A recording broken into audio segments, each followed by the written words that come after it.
Hello students, enema classes में आपका स्वागत है। मैं आज आप लोगों को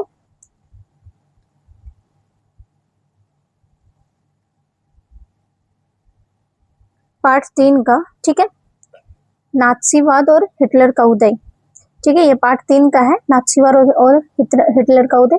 इस चैप्टर के सारे प्रश्नोत्तर आज मैं आप लोगों को करवाऊंगी, ठीक है। अगर आपको इस चैप्टर का क्लास नोट्स या फिर लेक्चर वीडियो चाहिए तो आप मेरे एनिमा क्लास को ज्वाइन कीजिए, आपको मिल जाएगा। अगर आपको इस चैप्टर का क्लास नोट्स चाहिए तो इस वीडियो का डिस्क्रिप्शन में और तो और लेक्चर वीडियो जो है उसका भी डिस्क्रिप्शन में आपको मिल जाएगा इस चैप्टर का क्लास नोट्स, ठीक है। पीडीएफ के रूप में रहेगा, आप टेलीग्राम के द्वारा या फिर गूगल ड्राइव के द्वारा या फिर आपको पीडीएफ टू कन्वर्टर इंस्टॉल कीजिएगा तो आपको मिल जाएगा, ठीक है। जैसे ही आप तीनों लिंक को टच कीजिएगा, कोई भी लिंक में आप लोग खोल लीजिएगा, ठीक है, और अपना नोट्स को लिख लीजिएगा, ठीक है। और तो और वैसे भी लेक्चर वीडियो का जो भी नोट्स रहता है जो मैं पढ़ाती हूँ उसको अगर आप लोग लिखिएगा तो ज़्यादा बेटर रहेगा, क्योंकि वो नोट्स जो है वो आपको क्लास 9 के हिसाब से वो काफ़ी अच्छा नोट्स रहता है। तो जो मैं वीडियो में आपको लेक्चर क्लास में जो भी नोट्स करवाती हूँ जिसको बोलती हूँ आप लोग नोट डाउन कर लीजिए, आप लोग उसी को लिखिए, वही ज़्यादा आपके लिए बेटर होगा कि आप एक बार आप लोग पढ़िएगा तो आपको समझ में आ जाएगा, क्योंकि वो भी पूरा टू द पॉइंट है।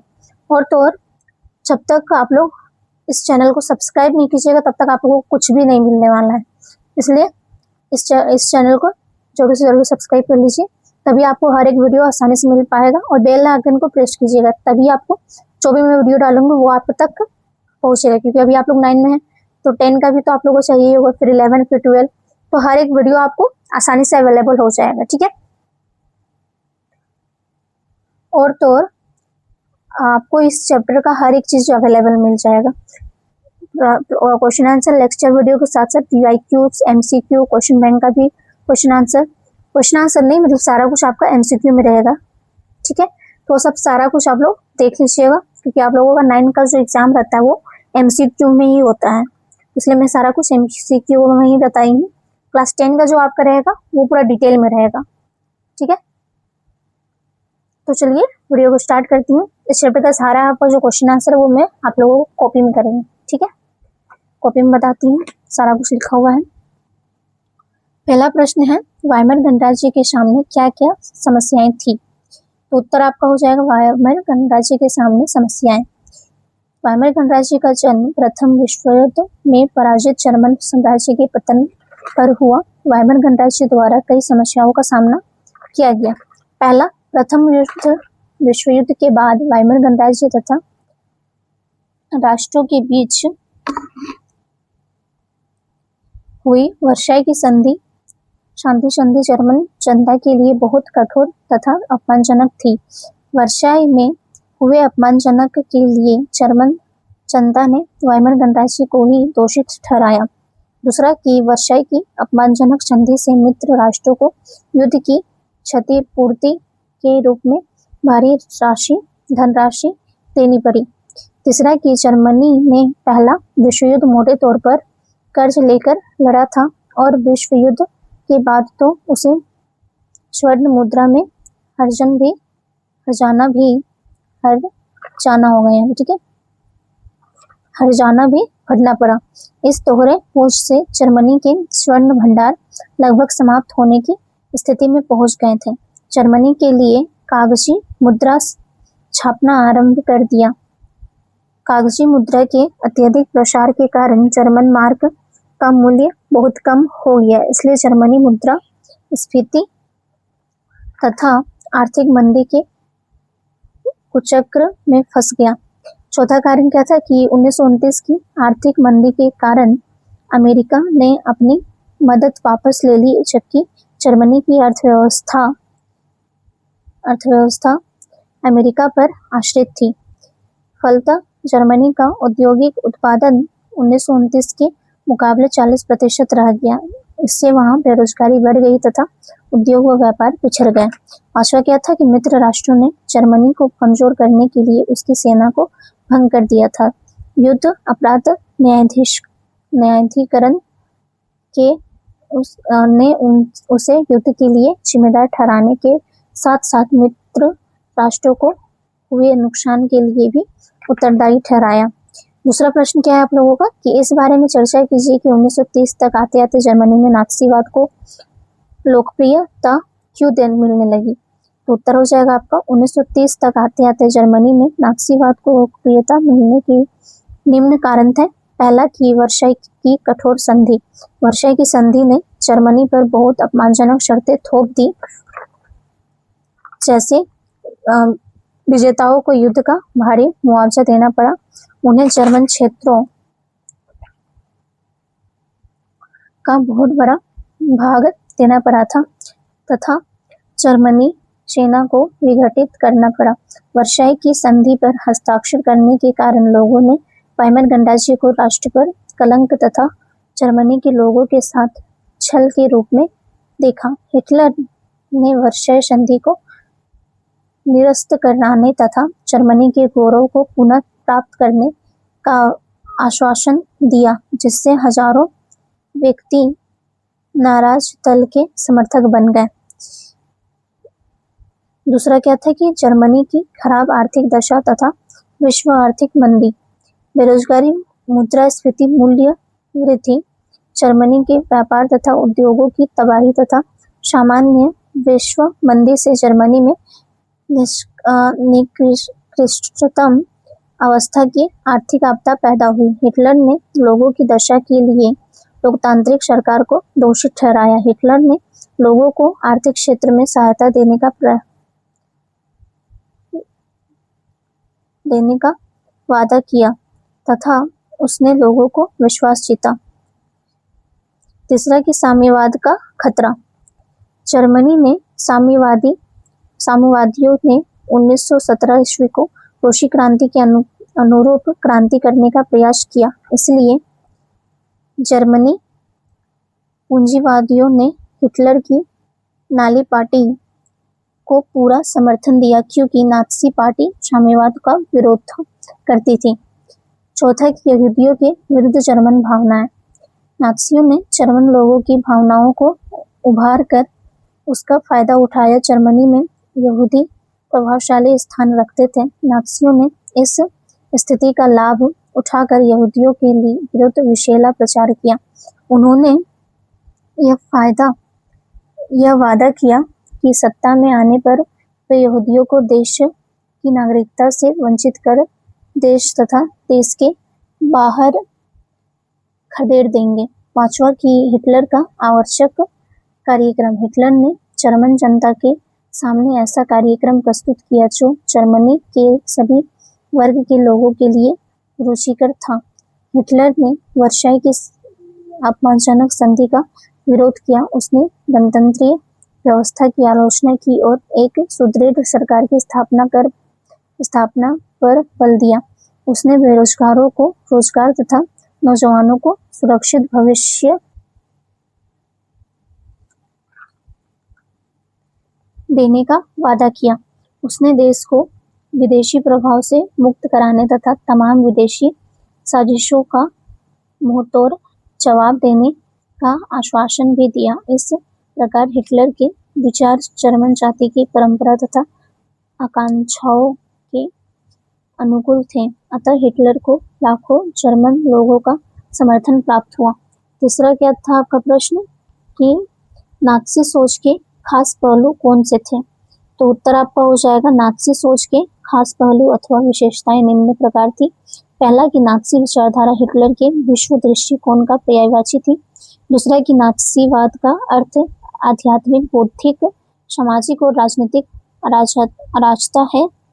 तीसरा कि नात्सी सोच में सभी समाजों को बराबरी का हक नहीं था, वे नस्ली आधार पर तो बेहतर थे या कमतर थे। ठीक है। चौथा क्या कि नात्सी सोच में ब्लोंड नीली आंखों वाले नार्डिक जर्मन आर्य सबसे श्रेष्ठ थे तथा यहूदी सबसे निकृष्ट थे। निकृष्ट का मतलब होता है कि नीचा। ठीक है। पांचवा प्रश्न क्या है कि नात्सी सोच जो नस्ल सबसे ताकतवर है वह जिंदा रहेगी तथा कमजोर नस्लें खत्म हो जाएंगी। ठीक है।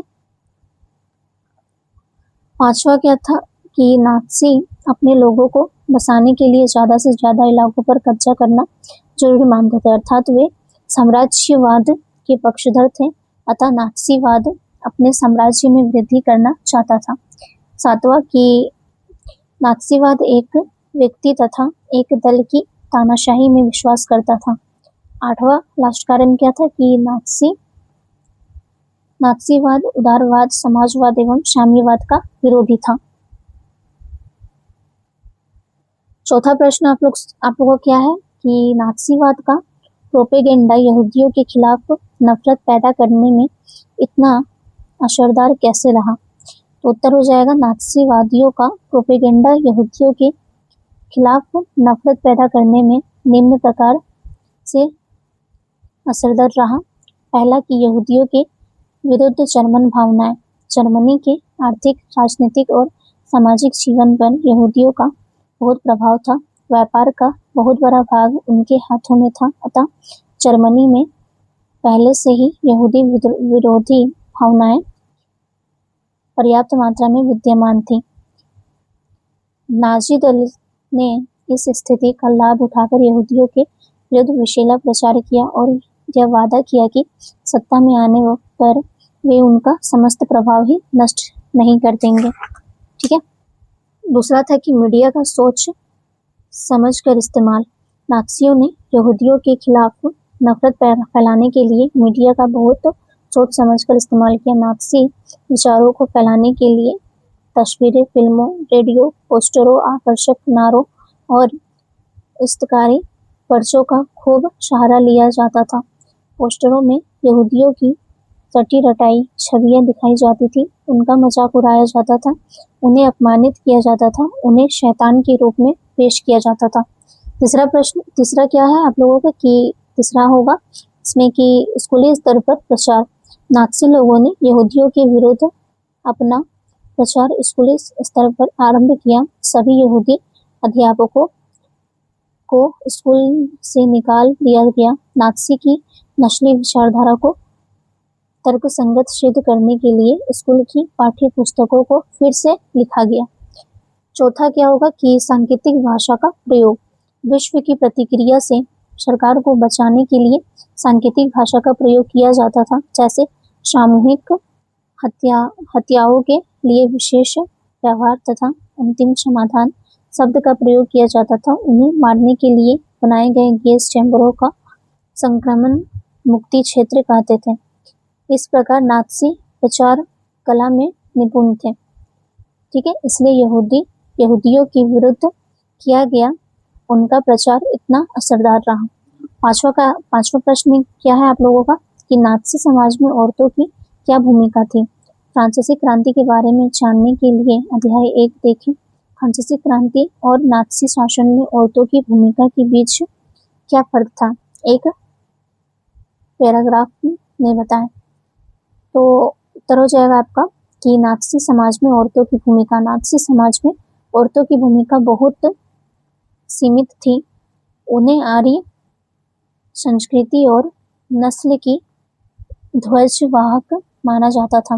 नस्ल की शुद्धता बनाए रखना, यहूदियों से दूर रहना, घर संभालना तथा बच्चों को नात्सी मूल्य मान्यताओं की शिक्षा देना ही उनका दायित्व था। फ्रांसीसी क्रांति तथा नात्सी शासन में औरतों की भूमिका में अंतर। पहला कि फ्रांस की क्रांति में महिलाओं ने प्रमुख भूमिका निभाई। उन्होंने अपने देश के सामाजिक तथा राजनीतिक विकास में समान रूप से भाग लिया था, जबकि नात्सी समाज में महिलाओं का अपने अधिकारों की मांग करना गलत है तथा उनको दिए गए अधिकार अथवा महिलाओं का अपने अधिकारों की मांग करना मतलब है कि तथा उनके दिए गए अधिकार मांग करना लोकतांत्रिक संघर्ष का नाश कर सकता है। दूसरा क्या था कि फ्रांस में अधिकतर महिलाओं को आजीविका के लिए पुरुषों के साथ मिलकर काम करना पड़ता था, जबकि नात्सी समाज में महिलाओं को पुरुषों के साथ मिलकर काम करने की आज्ञा नहीं थी। तीसरा कि फ्रांस की महिलाएं अपना शादी बदलने के लिए स्वतंत्र थी, जबकि नात्सी समाज में महिलाओं के लिए एक आचार संहिता थी, उन्हें यहूदियों के साथ संबंध बनाने का अधिकार नहीं था। छठा यहाँ पे क्या था? छठा आप लोगों का प्रश्न क्या पूछा गया है बुक में कि नात्सियों ने जनता पर पूरा नियंत्रण हासिल करने के लिए कौन कौन से तरीके अपनाए? तो उत्तर हो जाएगा, नाजियों ने विभिन्न तरीकों से अपने लोगों पर नियंत्रण स्थापित किया। उन्होंने अपने व्यवहार को प्रदर्शित करने के लिए पोस्टर या फिल्मों के माध्यम से विभिन्न विचारों का इस्तेमाल किया। दूसरा कि शासन का समर्थन हासिल करने और इसे लोकप्रिय बनाने के लिए मीडिया का सावधानी पूर्वक इस्तेमाल किया। तीसरा कि नात्सीवाद ने लोगों के दिमाग पर काम किया, उनकी भावनाओं को दहन किया और उनके घृणा और क्रोध को अवांछनीय के रूप में चिन्हित किया। ठीक है, तो मैं आज आप लोगों को इस चैप्टर के सारे प्रश्न उत्तर करवा चुकी हूँ। आशा करती हूँ कि आपको मेरा वीडियो पसंद आया होगा। आप लोग इस चैनल को यानी कि एनिमल क्लासेस को जरूर से जरूर सब्सक्राइब कर लीजिएगा, तभी जाके आपको हर एक चीज़, हर एक वीडियो आसानी से उपलब्ध हो पाएगा। धन्यवाद।